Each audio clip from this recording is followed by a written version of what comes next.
Des drones ukrainiens lancés sur le territoire russe la nuit dernière. C'est Moscou, la capitale, qui a été ciblée, fait rare. Moscou dit avoir intercepté justement et abattu 287 appareils. C'est l'une des attaques les plus massives de l'armée de Kiev. Des dizaines de vols ont été annulés, reportés ou redirigés vers d'autres aéroports selon les agences de presse russes. Dans le même temps, vous en parlez sur cette antenne, la diplomatie est toujours à la manœuvre avec l'espoir de mettre un terme à cette guerre. Une nouvelle réunion de la coalition des volontaires emmenée par le Royaume-Uni et la France pour soutenir l'Ukraine se tient ce jeudi après-midi. En visioconférence, le chancelier allemand Friedrich Merz assure qu'une proposition sur les concessions territoriales a été transmise à Donald Trump. On va y revenir, mais d'abord, on accueille notre invité. C'est vous, Jean-Paul Paloméros. Bonjour à vous. Vous êtes ancien chef Bonjour. d'état-major de l'armée de l'air, ancien commandant suprême allié de la transformation de l'OTAN. Voilà pour la présentation dans le détail. Jean-Paul Paloméros, d'abord une question sur le terrain et sur ces frappes massives, cette attaque massive lancée par Kiev la nuit dernière sur le territoire russe. Je le disais, c'est la capitale qui a été ciblée. Les Russes disent avoir déjoué en tout cas ces attaques, mais fait rare.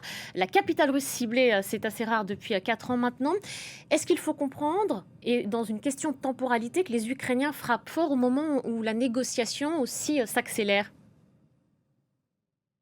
Il y a un peu de ça, effectivement, et ils démontrent leur aptitude à aller frapper au cœur pratiquement de la Russie. Ça, ils l'avaient déjà fait, mais pas d'une manière aussi massive. Donc, ils répondent aux raids massifs russes par des raids qui sont presque aussi massifs, sauf qu'évidemment, il n'y a pas les missiles balistiques, les missiles de croisière, ils sont moins meurtriers. Je pense que ce sont des raids qui sont ciblés, malgré tout, contre les infrastructures énergétiques, contre tout ce qui touche de près ou de loin à l'export du pétrole et des produits pétroliers russes. D'ailleurs, ils ont touché un bâtiment de la flotte Fantôme en mer Noire encore hier. Jean-Paul Paloméros, dans le même temps, je le disais, la diplomatie est toujours à la manœuvre pour tenter de trouver un accord de sortie pour cette guerre. Le chancelier allemand assure que des concessions territoriales ont été faites. Je vous propose de l'écouter et on va essayer de comprendre ce à quoi il fait allusion. Il existe une proposition dont M. Trump n'avait pas encore connaissance au moment de notre conversation téléphonique, car elle n'avait pas encore été traduite ni transmise aux Américains. Nous l'avons fait hier en fin d'après-midi. La question principale est celle des territoires et des concessions que l'Ukraine est prête à faire. C'est une question qui doit être résolue en premier lieu par le président ukrainien et le peuple ukrainien. Nous l'avons également clairement indiqué au président Trump. Jean-Paul Paloméros, quand le chancelier allemand assure que des concessions ont été faites, alors c'est lui qui le dit, mais des concessions faites par qui et de quoi parle-t-il, de votre point de vue Alors, oui, de mon point de vue, je pense qu'il s'agit de gagner en quelque sorte les faveurs de Donald Trump. C'est ça le jeu, entre guillemets, le jeu mortel. On voit mal les Ukrainiens changer de cap globalement sur le Donbass, par exemple. Ils auraient beaucoup trop à perdre. Donc, est-ce que ça va se jouer à la marge ou c'est dans une formule un peu alambiquée qui reconnaîtrait tel ou tel territoire aujourd'hui occupé par les Russes? Vous voyez, on est en pleine discussion, bras de fer, mais le but du jeu, je le répète, c'est de faire pencher Donald Trump du bon côté, de lui montrer que les Ukrainiens font leur boulot, alors que dans le même temps, les Russes ne veulent rien savoir. Je ne suis pas certain que du côté de M. Poutine, tout ça sera accepté. Personne n'en sait rien. Il essaye d'engranger. Vous voyez, Poutine, il est dans une logique de négociation. C'est toi qui perds ou c'est moi qui gagne. Donc, il n'y a pas tellement d'alternatives. Mais ça veut dire que les Européens aussi, en affichant une nouvelle fois leur soutien, ils font bloc, on vient de les voir à l'instant à l'image autour du président Zelensky, tentent aussi en coulisses de le convaincre, peut-être même de lui, je ne sais pas si on peut dire forcer la main, mais en tous les cas de le convaincre de faire des concessions. Qu'est-ce qui pourrait être une ligne rouge pour le président Zelensky aujourd'hui, selon vous ? En toute logique, c'est la ligne de front, c'est celle qu'il paye au prix du sang. Mettons-nous à sa place, annoncer aujourd'hui aux combattants qui sont depuis des mois, voire des années, sur la ligne de front dans le Donbass, et leur dire bah non, maintenant on va lâcher toutes ces forteresses Et puis, on va se mettre à risque d'ailleurs que les Russes continuent, parce que, évidemment, M. Poutine ne s'arrêtera pas là, que ce soit maintenant ou plus tard. Et il continue de revendiquer des prises de territoire, à l'instant, aujourd'hui même, notamment la ville de Siventsk. Il continue de revendiquer une avancée de ses troupes, dans tous les cas. Oui, alors évidemment, il a fait, on a vu, il a fait le maximum pour essayer de gagner mètre après mètre. Ça n'a rien de spectaculaire, malgré tout. Hein. C'est pas à ce tarif-là, dans 2 ans, on en est encore là. Donc, on ne peut pas dire qu'il ne faut pas laisser dire, à mon sens, que les Ukrainiens sont en train de perdre. Ils reculent peut-être dans certains lieux, mais ils ne sont pas perdus les grandes forteresses du Donbass. Et c'est ça la clé. S'ils gardent les forteresses du Donbass, ils gardent l'accès aussi à l'ouest du pays, au Dniepr, et voire à Kiev plus tard. Donc, ces mètres carrés, ils sont à la fois, ils sont importants en termes humains, mais ils sont importants en termes stratégiques aussi. Général Paloméros, ces populations aussi dans le Donbass qui vivent sous cette occupation russe depuis 4 ans maintenant, comment est-ce qu'eux voient les choses? Est-ce qu'ils voudraient finalement que ces concessions soient faites?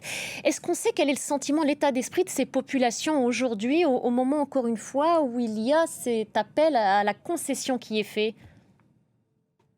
D'abord, de la population, il y en a de moins en moins. Hein. Vous savez, toutes ces villes, une partie de ces villes a été vidée. Celles qui sont sous domination russe, elles sont russifiées. Les enfants, on l'a vu, sont transformés, émigrés en Russie et sont russifiés aussi dans leur éducation. Donc il y a un vrai trafic d'enfants, si je peux dire, de la part des Russes. Ça, il ne faut pas l'oublier. Et puis, elles souffrent, c'est la guerre, qu'est-ce que vous voulez? Il y a un moment donné où les civils, ils sont au milieu de tout ça, ils se disent « mon Dieu, pourvu que ça s'arrête ». Et après, on verra la suite. Mais déjà, vivre dans ces conditions, c'est quasiment pas faisable. Je reviens à la diplomatie, aux déclarations ici et là. Lorsque le président Trump, Jean-Paul Paloméros, dit qu'il a assez perdu de temps, qu'est-ce qu'il faut comprendre entre les lignes? Qu'est-ce que ça dit, ça, de la suite et des négociations? Elles sont encore possibles, d'ailleurs, c'est toute la question finalement. Oui, si on lit d'abord les derniers documents qui ont été commentés largement sur la nouvelle stratégie de sécurité, l'attitude de Donald Trump, on revient un peu malheureusement à la case zéro, c'est-à-dire c'est l'Ukraine qui prend toute la pression. Aujourd'hui, il y a 0 pression sur la Russie telle qu'on le perçoit. Donc il faut absolument faire basculer ça, mais jusqu'à quel point Trump peut basculer, je suis de plus en plus pessimiste, si vous voulez, mon avis. Il a trop affiché cette volonté de créer un grand deal avec la Russie pour vraiment s'en écarter, quels que soient les efforts qui sont faits par les Européens.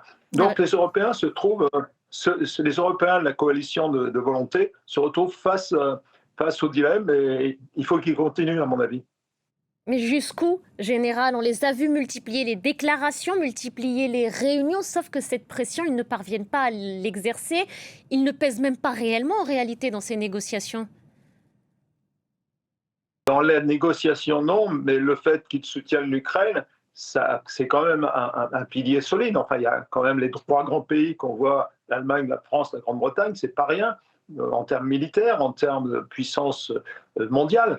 Donc, si ces Européens n'étaient pas là, je pense que ça fait un moment que Donald Trump aurait laissé tomber Zelensky. Je vous dis ça d'un mot, Jean-Paul Paloméros, parce que Sergueï Lavrov accuse justement les Européens de saborder les négociations en cours. Signe que leur parole ne compte pas vraiment, ou en tout cas qu'elle est méprisée de la part des Russes, non?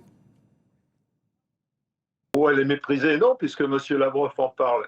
Mais non, bien sûr que non. Il est embêté, M. Lavrov, parce qu'il sait que ces pays européens comptent.